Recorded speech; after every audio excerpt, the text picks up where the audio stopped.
तो गाइज आपको बता दूं कि यह मूवीज एक मोटिवेशनल मूवीज है। यह मूवीज राजकुमार राव, ज्योतिका आल्या, एफ शारद कलकर की है। इस मूवीज की पूरी ड्यूरेशन 2 आवर है। इसके निर्देशक तुषार हीरानंद है।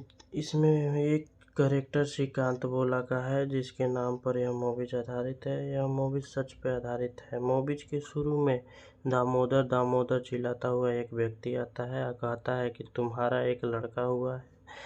दामोदर खुशी के मारे दारू की दुकान पर जाता है और दारू कीनता है।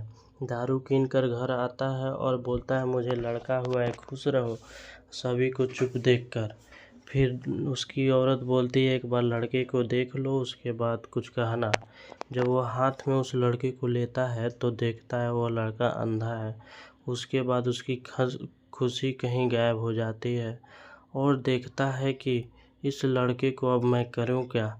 फिर सुबह ले जाकर उसको दफनाने को ले जाता है। जब उसकी औरत सो रही थी तब उसकी औरत जग कर देखी तो मेरा बच्चा नहीं है। फिर जाकर देखी तो दफनाने जा रहा था। उसके बाद उसने अपने बच्चे को रोक लिया, कहा कि मैं इसको पालूंगी, तुम इसे दफनाओ मत, मैं इसे ज़िंदा करूंगी, मैं पढ़ाऊंगी लिखाऊंगी। फिर उसके बाद उसका एडमिशन होता है। 10 साल का होता है तो अपने क्लास में टॉप आता है। 10th में टॉप आया, इंटर में टॉप आया। उसके बाद एडमिशन साइंस में लेने वाला था, लेकिन अंधे लड़कों के लिए साइंस में एडमिशन नहीं होता। तो वह लड़का एजुकेशन सिस्टम पर FIR कर देता है कि मैं पढ़ना चाहता हूँ, फिर भी पढ़ नहीं पाता। जिसके बाद उसको स्कूल में एडमिशन मिल जाता है और अपने स्कूल में टॉप करता है। टॉप करने के बाद वह IIT का फॉर्म भरना चाहता था, लेकिन IIT वालों का इसका कोई एलिजिबिलिटी नहीं था, जिसमें कि यह फॉर्म नहीं भर सकता था IIT का। इसकी टीचर बोली कि क्यों ना इससे लड़ा जाए, FIR किया जाए कोर्ट में कि क्यों नहीं मैं IIT का फॉर्म भर सकता हूँ। यह बोला कि कितना केस कितना कोर्ट में दौड़ेंगे हम लोग।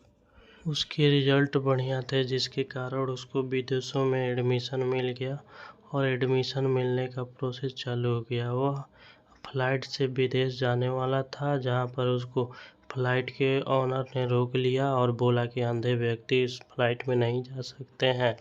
तो वह बोला कि क्यों नहीं भाई, कुछ करो, मेरे को जाना ज़रूरी है, नहीं तो मेरा एडमिशन कैंसिल हो जाएगा। फिर वह विदेश से MIT कर लेता है। करने के बाद वह कहता है अपने टीचर से मैं यहीं इंटरव्यू देकर यहीं पर जॉब करना चाहता हूँ, इंडिया नहीं आना चाहता। फिर उसकी गर्लफ्रेंड बोली क्यों नहीं, इंडिया तुम्हें जाना चाहिए, अपने लोगों से मिलना चाहिए, तुम इंस्पिरेशन हो।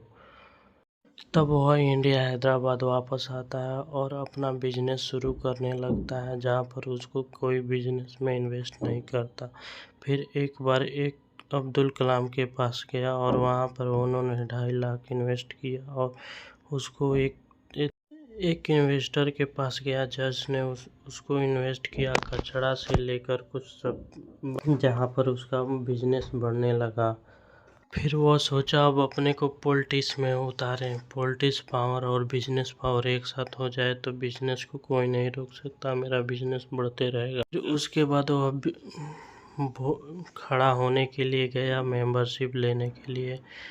वहाँ पर जाकर नॉमिनेशन कराने वाला था, जहाँ पर उसकी टीचर डांटी और बोली तुम बिजनेसमैन की काम करो, ढेर लालच मत करो। उसके बाद उसके दोस्त भी उससे खफा हो गए पूरे लोग। फिर वह सोचा समझा और उसके बाद नॉमिनेशन कैंसिल किया और उसने अपने बिजनेस को आगे बढ़ाने का सोचा और उसने वापस लौटा और अपने टीचर से माफ़ी मांगा, अपने दोस्त से माफ़ी मांगा। फिर उसके बाद उसको अपने बिजनेस को बढ़ाने लगा। उसके बाद एक अवार्ड होता है, उस अवार्ड को लेने के लिए सम्मेलन में गया, जहाँ पर स्पीच दिया कि अंधों को देखना चाहिए। द एंड दोस्तों, यही से इस मूवीज का द एंड हो जाता है। इसीलिए कहते हैं दोस्त, इसमें एक करेक्टर था श्रीकांत। मंजिल उन्हें मिलती हैं जिनके सपनों में जान होता है, पंखों में कुछ नहीं होता, हौसलों से उड़ान होता है। मोटिवेशनल वीडियो बहुत मज़ेदार, एकदम बहुत मस्त है, इसको एक बार ज़रूर देखें। दोस्तों एक बार इस मूवीज को अपने नज़दीकी थिएटर में ज़रूर देखें।